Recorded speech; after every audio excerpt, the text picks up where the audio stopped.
Hey guys, welcome back to my channel. Tonight I am talking about 10 healthy habits that have really helped me with my life.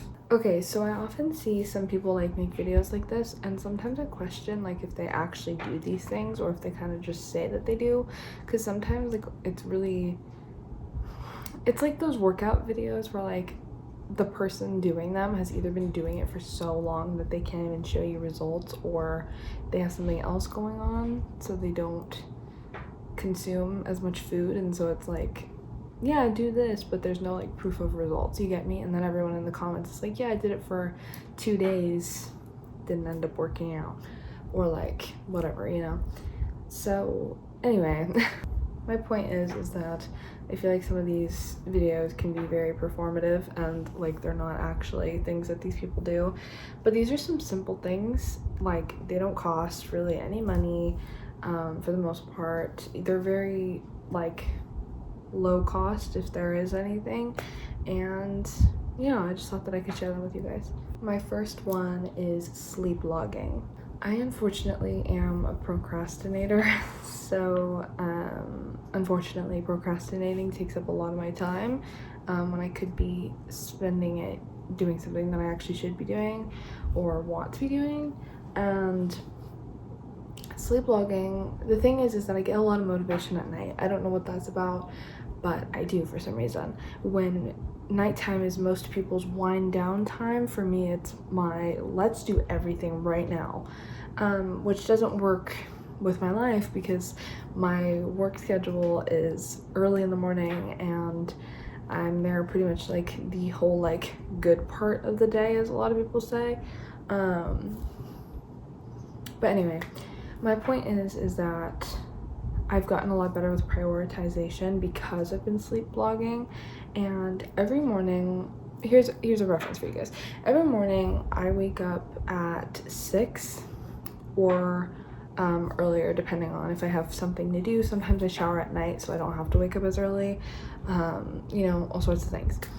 So I've started sleep blogging because some nights I just like get really out of hand, and being able to see it on a paper has really helped me, because some nights I'm just like, all right, time for bed. Like for example, a few weeks ago I went to bed at midnight, almost 1 in the morning, and like I said, I wake up at 6, so I got 5 hours of sleep in one night. And I remember I was just so exhausted, and normally because of my job that takes place during the week, I am absolutely exhausted by the end of the week. Like the level of exhaustion that I feel is insane. So, and then all that sleep that I'm catching up on takes up a lot of time in my weekend. So you see what I'm saying? Like it just interferes with one another. So anyway, sleep logging, basically you can find photos all over Pinterest. I'll put some references here if you guys would like to see those. But yeah, it's really simple. All you really need is a book. It can be an actual like journal, or it can be just a college rule notebook. It really does not matter as long as you're writing it down and being able to log it. Anyway, so my whole point is that these are sleep logging things, sleep trackers. And writing it down in your device you can always do if you cannot afford or cannot get access to a journal or a book that is specific to your sleep logging. You know, you can even just use a piece of paper. It kind of just, for me as someone who's very much a visual learner, I've always been so like, if you just tell me how to do something, I'm not gonna know how to do it. I have to watch you do it, or have pictures or a video or something that is showing me exactly what I need to do. And so yeah, I'm a very visual person, and being able to see it on a piece of paper has really helped me with my sleep. It's helped me prioritize my sleep, and I actually have a lot more energy now because I actually go to bed at good times. Number 2, that's 4. Number 2, yoga or stretching, whatever you want to say. Oh my goodness. If you have Pinterest, I keep using Pinterest, but literally on any social media pretty much, you can look up on YouTube, you can look up on Instagram, TikTok, pretty much any site. you can find, or even online, even the web, you can find stretches and stuff to try and do. I use some on Pinterest. This is the one that I use like before bed, not right before bed. I do not do this right before bed, but I do it typically like an hour before. And it really just like, it makes sleeping so much more enjoyable because I'm actually just like stretched out and I feel a lot better. And like, I used to wake up with like neck problems, and I don't know why I did that. I used to wake up with neck problems and back problems, and I was in a lot of pain, and I was like, dude, what the heck, like, this sucks. You know, it's not like it's one little spot in your body, it's your back and your neck. I mean, so, you know, so anyway, like I said, these are the stretches that I use before bed. I also stretch every morning, and in the morning they're a little more intense. Stretching is not very intense, but I mean, I guess it can be if you're like pushing yourself way too hard and you're not that flexible. I have noticed crazy changes in my flexibility, specifically in my hips. I don't know why, I've always had this fascination with doing the splits, and I had never been able to do it, and now I'm actually like the closest I've ever been. Not to mention, I just feel like so much more like fluid, I guess would be the word. Yeah, it's truly, I love. And all you really need for that is a site that you can find stretches on, and yourself. And if you're someone who's not very mobile or can't move as much, definitely take it slower. Obviously, you might not be able to do some of the things that people that have full mobility will be able to do. Number 3, I absolutely, oh my goodness, if you're someone that wants to romanticize your life, here you go. I always used to go for an iced coffee before bed. I know that's really bad, and a lot of people say that that's really bad. I thought I saw something in my window and it was just my hair. Anyway, but find a tea that you like. I know that tea is not very like, no, tea is very, very popular, but it's not, I feel like some people are just like, oh, I don't like tea. If you don't like tea, obviously find something else that just like suits you. I remember when I hated tea, I would do hot chocolate or like sugar-free hot chocolate so that I wasn't like drinking a ton of sugar before bed. And so yeah, find normally a warm beverage. I live somewhere that's very hot, so that kind of sucks because I feel like my room is like stuck in fall, and I feel like I'm kind of stuck in fall with like my fashion and everything. Because of where I used to live, it felt like we were always stuck in fall and winter. But anyway, I'm rambling a little bit, but anyway, now I read a book and listen to music, and read a book, listen to music, get a cup of tea. I every night drink green tea. I love green tea with a little bit of milk and a little bit of honey, just enough to add a little bit of flavoring to it. I'm reading this book right now, The Simple Wild. I think it's so good. Before, when I wasn't a reader, I used to be like, I'm not a reader, I hate reading, all this stuff. And then I was like, I don't hate reading, I just hate the books that teachers give us, or like that's a part of the curriculum. And also I just hate being told what to do, I think, because whenever they would tell me read this, read that, I would be like, no. I still got great grades. I don't know how that happened, but anyway, getting off topic again. But basically what I'm saying, a warm beverage, a book, and music is like it's very relaxing for me, and sometimes I sit here and I think about everything and it like freaks me out, and I get really anxious sometimes before bed because I'm kind of alone with my thoughts. So reading has actually been really calming for me, and I think it could help you guys as well. And here's another thing, if you cannot afford books, or if you're just like, if you've already read the ones that you have, and because books can be very expensive, and if you're just not, if you just can't find one that you're just really like, yes, and I want to buy that, you know, then go to a library. I definitely recommend getting a library card. I used to love going to the library when I had one close to my house. Now I don't. Now it's like, I think 10 miles away. Yeah.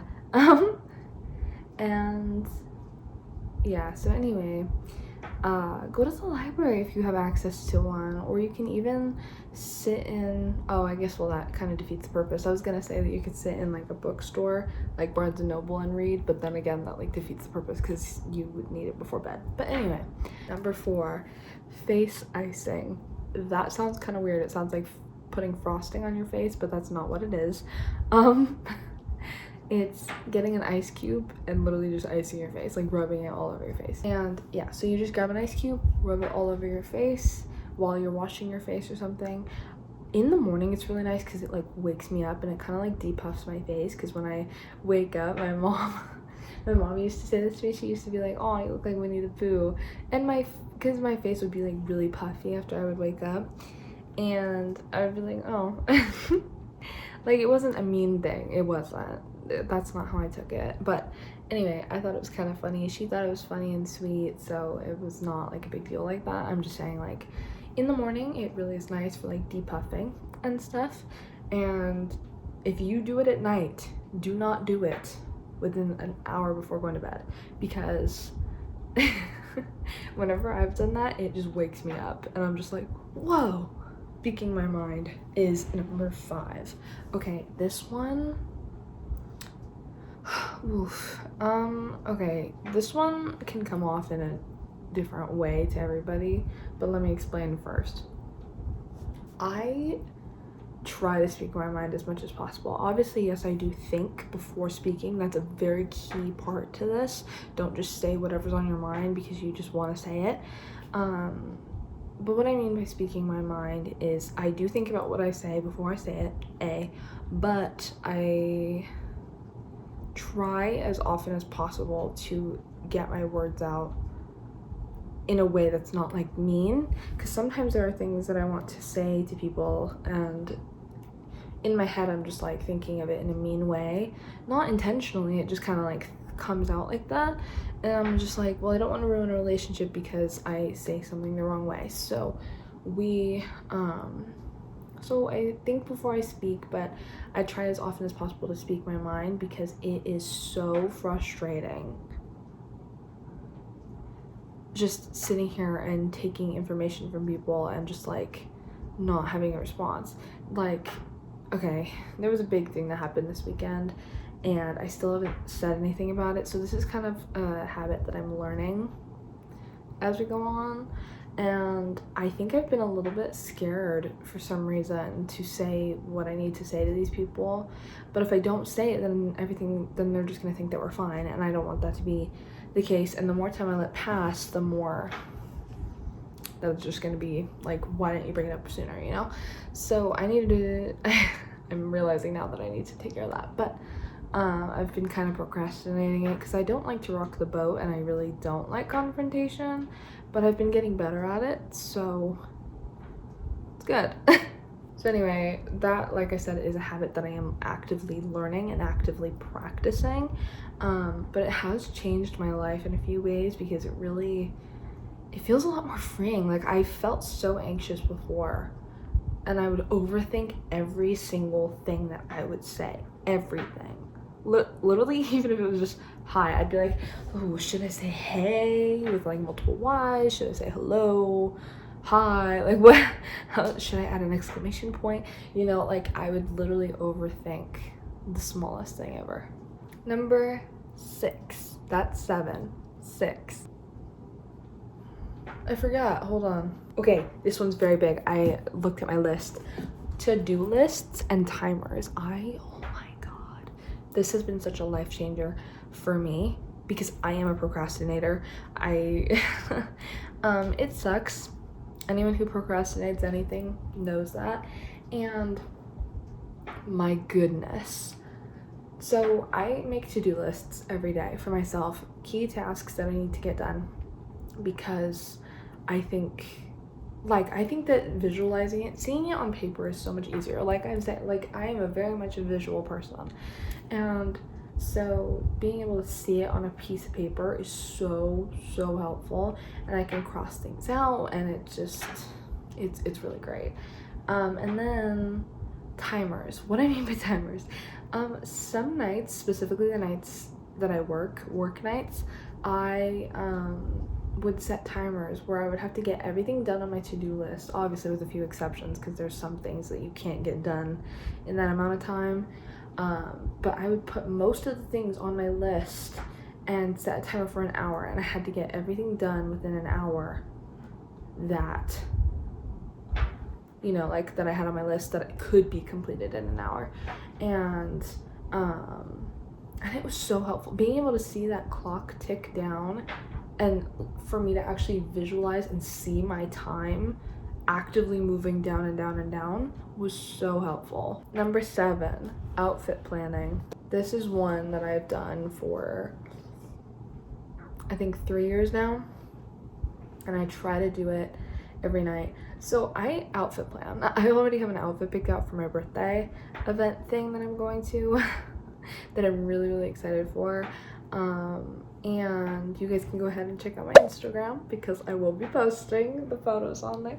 Anyway, but what was I gonna say? Oh yeah, outfit planning. Planning out your outfits is so helpful because then in the morning you're not scrambling to pick out an outfit. Being able to actually know what you're wearing tomorrow is so good. And yeah, it's just been something very helpful for me. Number 8, reset days. Reset days, for those of you guys who may not know, are basically just days where you reset your life, like things that need to be restocked in your fridge or refilled, or actually like doing your nails, or like prioritizing things that you can't prioritize during the week, basically. Number 9, making my bed. Yes, something as simple as making my bed has changed my life for the better. Some people say, and this used to be my logic too, where I was like, what's the point of making my bed? I'm just gonna get into it at night anyway, like why does it matter? And then I was like, I didn't realize how much it mattered visually. When I walk in my room, the other day I walked into my room and my bed was not made. And I would walk into my room and I'd be like, oh my gosh, my room is so messy. And then I made my bed and I was like, wait, that was it. And I was like, it's kind of crazy how messy your room can look, or like how just not making your bed can transform your room. You get me? And I don't know, there's also just something kind of nice about it. I don't know. I love making my bed now. I used to hate it, but. And finally, communication over cutoffs. I used to be so unafraid to cut people off. I used to be like, bye, blocked.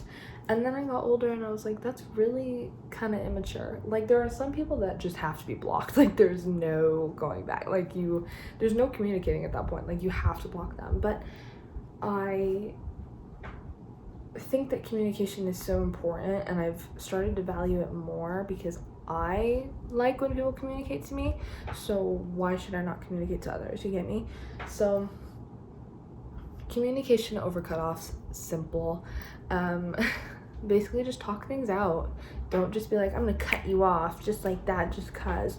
No, that's immature. We're adults, okay? Let's act like it. Plus I feel like if you're able to cut someone off that easy, that you didn't really value them as a person anyway, so I guess like it doesn't really matter. But like, I guess at that point, I feel like people that care about other people are willing to communicate, and if you don't care about somebody, then you're okay with not communicating. You get me? So it's like, I don't know, I guess like it could make sense, but you could easily tell someone like, hey, I don't want to be friends anymore because we've grown apart. Okay, done. I did that. I talked to one of my friends almost over a year, I think it was a year ago now, something like that, a little less than a year, I don't know. And no, it had to have been a little less than a year because we had prom next week a year ago. Anyway, point is, I talked to her and I was like, hey, we've really grown apart. You don't prioritize me and our friendship, and I'm done prioritizing you. And because she basically just kept canceling on me for her boyfriend, and I was like, all right, well, I'm done. You have a busy life, you have things to worry about, I have things to worry about, and you're no longer one of them. It's that simple. All you have to do is just say it. And just don't be afraid of saying goodbye to people. Like, if they're not gonna fight for you, you should not keep fighting for them, baby. No. That's not how that should be. So anyway, those are my 10 habits that have made my life so much better and so much easier, and I hope that you guys took something from this. Like I said, most of these things, I think all of them are like low cost or no cost. So hopefully that's good for you guys. I was trying to like make it very like versatile, where I think did I use that word wrong? I don't know, I'm tired. Okay, but anyway, basically, like, I just wanted to be like very open so that anybody can do these things and not just be like, buy this $80 skincare, it changed my life. No, you know, like I see some of those videos and I'm like, gotcha, so you're trying to be relatable by not being relatable. Gotcha. Oh god, oh god. Is the easy part when you give me the money to buy that? Oh god, oh god. Anyway, I love you guys so much, and I hope that you guys took something from this. Hopefully you guys do some of these habits. Obviously, if you don't, that's fine. Yeah, I hope you guys enjoyed, and I'll see you guys in the next video. Have a, what? I forgot my outro. Oh, have a good day. What? Okay, have a good night, good evening, good morning, whatever. I'll see y'all next time. Bye.